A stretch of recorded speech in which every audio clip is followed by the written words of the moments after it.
Olá, sou Sheila Zarpelon, sou técnica de segurança do trabalho aqui da Universidade de Joaçaba e hoje a gente vai falar um pouquinho sobre CIPA, especificamente sobre a elaboração do mapas de risco, que é uma atribuição da CIPA de acordo com a NR5 e também alguns documentos importantes durante a sua gestão.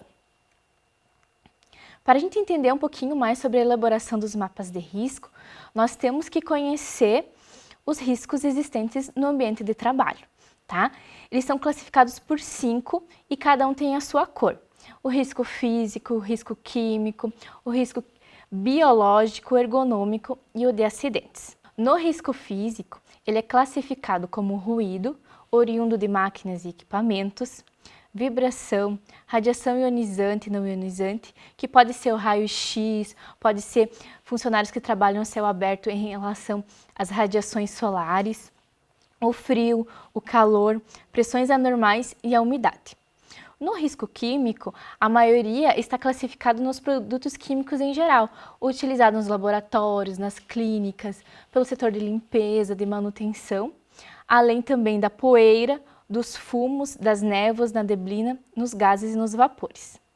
No risco biológico, seriam os vírus, as bactérias, os fungos, os parasitas, mais localizados nos ambientes de saúde. Temos também o risco ergonômico, como o levantamento de peso, a postura inadequada, movimentos repetitivos. Também o risco de acidentes, como uma queimadura, uma picada, um acidente com um perfuro cortante, que são comuns de acontecerem. Aqui nós temos um modelinho de um mapa de risco utilizado na universidade, que é o nosso modelo padrão. Então, no mapa de risco vai a localização do local, por exemplo, aqui o laboratório, a descrição dos riscos, a descrição dos EPIs e também algumas regras. Aqui nós temos uma legenda onde aponta os riscos e se o risco ele é considerado risco pequeno, risco médio ou risco grande. Aqui nós podemos observar que o risco químico ele é considerado como um risco médio. Né? Já o de acidentes, o ergonômico e o físico, ele está considerado como risco pequeno. Essa classificação de risco pequeno, médio ou grande é dado por quem está elaborando o mapa de risco. Aqui nós temos, por exemplo, o risco físico, devido ao calor da estufa. Nós temos o risco químico, devido ao contato com os produtos químicos. O risco ergonômico, devido à postura inadequada e o esforço repetitivo com a pipetagem. E o risco de acidentes, que seriam o cortes com perfuro cortantes, queimaduras devido à estufa e quedas com transporte de equipamentos. Também no mapa de risco é colocado a quantidade de pessoas expostas, que seriam os funcionários e os professores. Também é utilizado os equipamentos obrigatórios, os equipamentos de proteção individual. Então, nos laboratórios, por exemplo, é obrigatório o uso de calça comprida, de calçado fechado e de jaleco, que é o básico. E também vão sendo inseridos outros EPIs conforme os riscos daquele local, como, por exemplo, a máscara, o óculos, a luva. Aqui também foi inserido algumas proibições, como comer e beber nos laboratórios, fumar, provar, cheirar produtos químicos, né, correr e usar adornos como anéis, cachecóis, gravatas, relógios, brincos. Isso é proibido dentro dos laboratórios e clínicas de saúde e da universidade. Esse seria um esboço do mapa de risco padrão da universidade, que pode ser elaborado pela CIPA. Aqui temos outro modelinho, um modelinho mais antigo, que pode ser seguido também, que é no laboratório de anatomia, onde tem os riscos de acidentes, com corte com bisturi, tem a questão do risco ergonômico também, e o risco químico com a inalação do formol, e os EPIs adequados para aquele ambiente de trabalho. Agora, nós iremos observar algumas imagens para elaboração do mapa de risco como fosse um exercício. Porque você vai passar no laboratório, na manutenção, ou até mesmo no ambiente administrativo, e você vai se deparar com o ambiente de trabalho e você vai precisar juntar as informações. Essas informações, elas são retiradas dos próprios funcionários que trabalham no local, pois eles conhecem o seu processo de trabalho, então são as pessoas mais adequadas para estarem informando os riscos dos EPIs utilizados. Então, aqui nós temos uma imagem do setor de odontologia, né? Quais são os riscos que podem ter nesse local de trabalho, quais são os riscos principais? Aqui a gente vai falar apenas dos principais, tá? Então, aqui tem o risco biológico devido ao contato com o paciente, né? Pode ter algum contato com um risco químico em relação a um reagente e também a questão da postura inadequada, enfim, da forma como ele está sentado, da forma como ele atende o paciente. Nessa outra imagem, que é um laboratório de mecânica, quais são os principais riscos apresentados? Tem o risco de acidente também, né? Por isso que tem que estar utilizando óculos, porque pode cair um cavaco no olho, enfim. Usar jalecos de manga curta para o equipamento algum equipamento móvel não puxar a roupa, enfim. Também alguns reagentes químicos também podem ser utilizados nesses locais. E o risco ergonômico ele vai estar presente em todos os locais, então pode ser colocado em todo o mapa de risco, tá? Postura inadequada, movimento repetitivo. E claro, lembrando sempre de colocar os EPIs necessários, que precisa ser utilizado de acordo com os riscos, que seria a calça comprida, o calçado fechado, o óculos, a luva, dependendo do local de trabalho. Nessa outra imagem, na engenharia civil, também temos os riscos de acidentes, né? E também o risco físico devido ao ruído, por isso do protetor auricular, a questão da presença da umidade, pode acontecer um choque elétrico, pode acontecer algum tipo de corte, enfim. Em alguns locais, aqui nessa imagem não se vê, mas muitos usam o enxofre, produtos químicos que podem ser inseridos também, né? E o risco ergonômico, o biológico aqui não está presente. Aqui é um setor administrativo, né?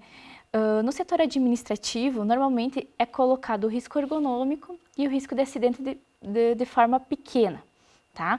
O risco ergonômico, que seria movimentos repetitivos, seria a questão da postura inadequada. E risco de acidentes, um tropeço, algo que pode acontecer em qualquer lugar.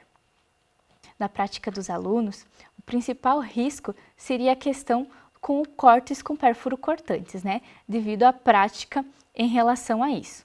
E a questão do risco ergonômico também.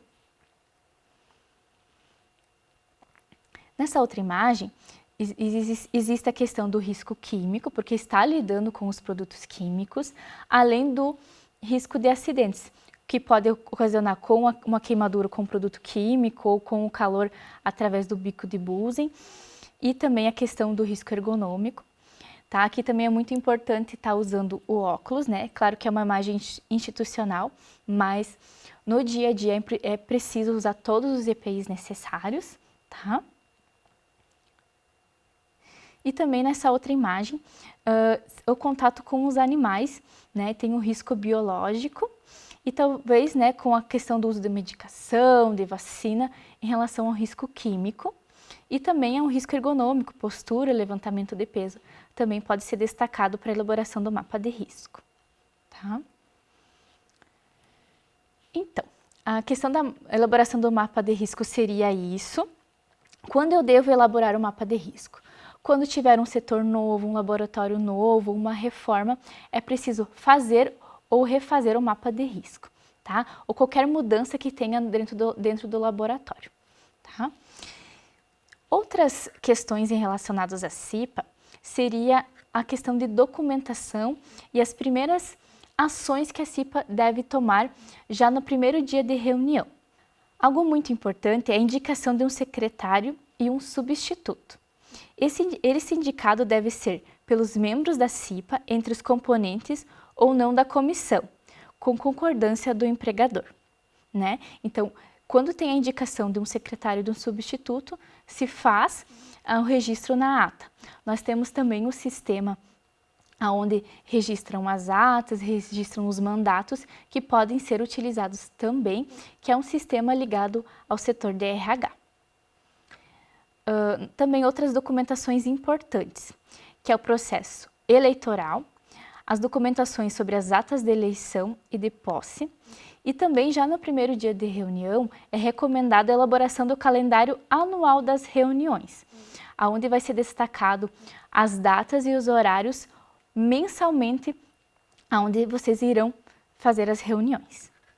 Então, toda essa documentação, ela pode ser encaminhada pelo Sindicato dos Trabalhadores, mas só se for solicitada. Além disso, a gente colocou aqui as principais atribuições da CIPA. Uma delas é a elaboração e atualização dos mapas de risco, que a gente já vinha conversando. A elaboração do plano de ação. O plano de ação são todas as ações que serão feitas no ano de forma mensal. Já deve ser planejado no início do mandato. Também, requerer ao SESMIT a parada de máquinas ou setor em caso de avaliação de grave risco. Ou seja, você pode parar o funcionário para pedir para ele utilizar o EPI, para dar alguma dica de segurança, enfim, você pode estar chamando a atenção do colaborador também. A CIPAT também é outra atribuição muito importante, que é a Semana Interna de Prevenção de Acidentes, e também é obrigatória a campanha da AIDS. Outras documentações que deverão ser entregues em dia, devem ser atualizadas e entregues até o final do mandato, que seriam todas as atas de reuniões assinadas. Também a gente recomenda que tenha atualizado todas as fotos dos eventos, dos treinamentos para comprovação, além de todas as news que são encaminhadas por redes sociais, por e-mail, é importante que estejam salvas também. Salvar as listas de presença dos treinamentos e eventos com as assinaturas para comprovação que o evento foi feito e foi realizado e quem participou. Atualizar o calendário anual da CIPA e o plano de ação. Então, no final do mandato, tudo isso precisa estar atualizado. Comprovar a CIPAT, vocês também vão precisar comprovar a campanha da AIDS e também sugere-se a elaboração do relatório geral para apresentação das atividades realizadas na posse da CIPA. Assim, vocês irão apresentar para a próxima gestão todos os trabalhos executados naquele mandato, para que a CIPA ela tenha entendimento e conhecimento de como a CIPA funciona.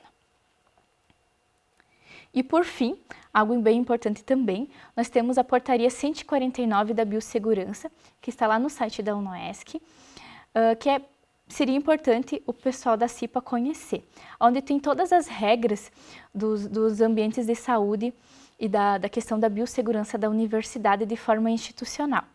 Como, por exemplo, o uso de jaleco, o uso de calçado fechado, de calça comprida, de cabelo preso dentro dos laboratórios, dentro das clínicas. E também a questão das proibições, o que não pode ser feito nesses locais, como ingerir alimentos líquidos ou sólidos, pipetar ou aspirar a qualquer material com a boca, cheirar ou provar compostos químicos e biológicos, usar adereços, que seriam os anéis, as pulseiras e similares, usar o telefone celular é proibido dentro dos laboratórios e clínicas, fumar e qualquer outro tipo de comportamento inadequado no ambiente de trabalho.